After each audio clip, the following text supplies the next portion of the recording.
So I'm gonna be doing these in the morning. I'm gonna name it the verbal exhale. This is for when I get up in the morning and my coffee kicks in.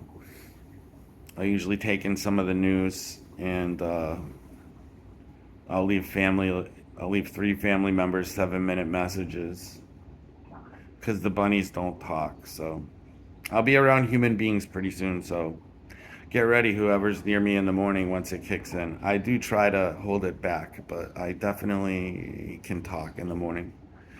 So anyway, this morning, going through my stuff, came across there was a woman. She did a YouTube on people, young families. This one particularly was a young mother with 2 children, who had moved out of her house, and they're living in a hotel, like an efficiency hotel. It's got a little fridge, little thing. She's going through the cost of it and everything, and it came out to be like $1,000 a month.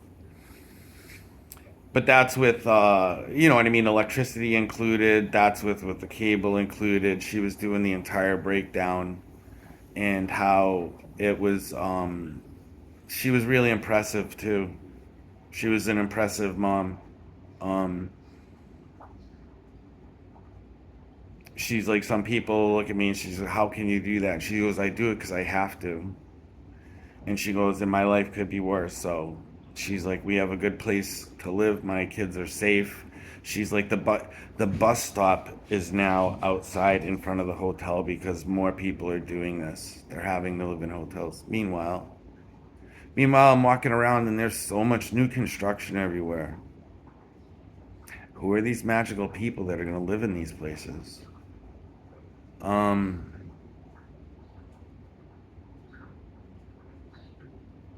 it's a hypothesis. But I mean, if things go worse, it's the likelihood of it. I don't see things getting cheaper all of a sudden, and I don't think money is going to get more valuable. This will be the way to, I don't know, entice people to do something that they want to do. It's like you can live in these wonderful new places that have pools and all this other stuff. The only thing is there's a little bit of a little more participation from your end. Um, in order to get these benefits. So you can see how if things get really bad and you start getting like, it's like you'll get this nice housing, we'll get food and stuff, but you just have to do this one thing for us. I mean, that's where it looks like it's going. It does look like it's going there. But needless to say, I don't see with the housing, I don't see with the inflation. I don't know even if the US dollar were to bounce back, like what's it going to bounce back to? Especially when you have the rest of the globe is not a fan of the US currency being used as a tool of war is what it has.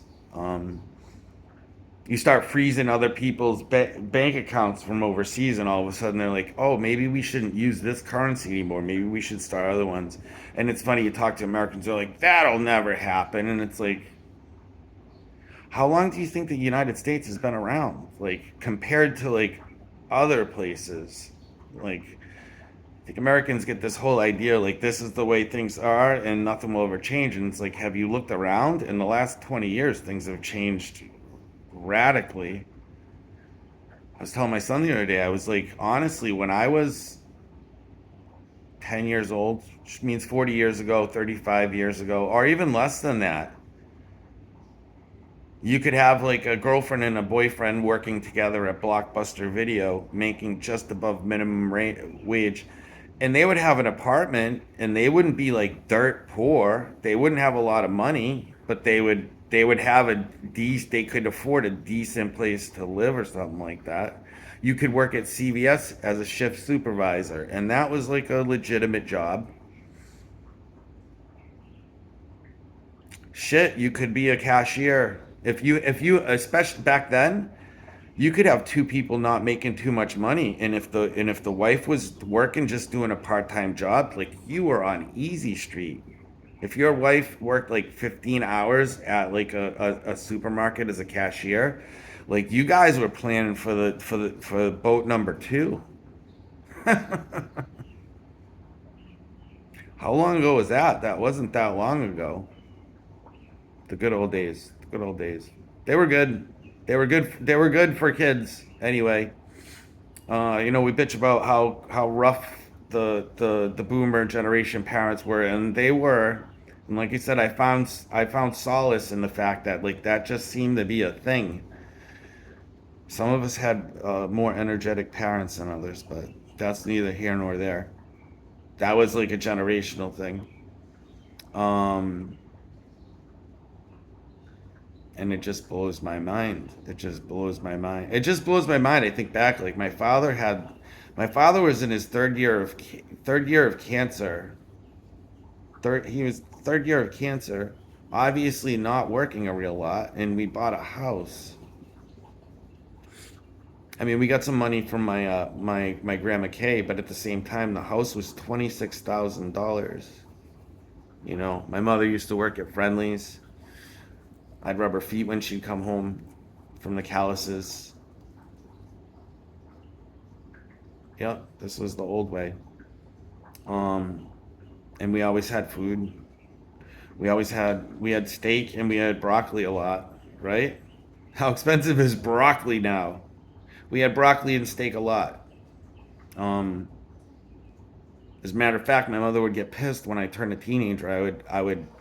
I ate an enormous amount, the bottomless pit, and I was not fat, but I could eat a lot. I'd eat like a whole porterhouse steak, and she's like, "Those are not for snacks." I was like, "Yeah, but I was hungry." That same steak would be $30 now. I think at the time, because that was the conversation, she's like, "That's 279 a pound. You can't just be eating all that." You know what I mean? like a $5 steak. Crazy. But yeah, so again, I'm here for it because either like we're gonna be here, so we're gonna go through this.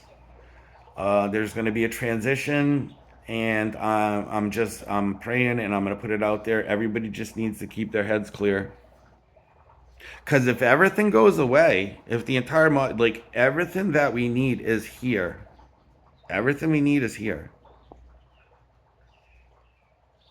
I just find it so ironic that this thing that floats, that's not real, that's just a printed thing, and it's like, oh, if that goes away, then everything else is we're screwed. We're only screwed if people act like primitive morons. So let's not do that.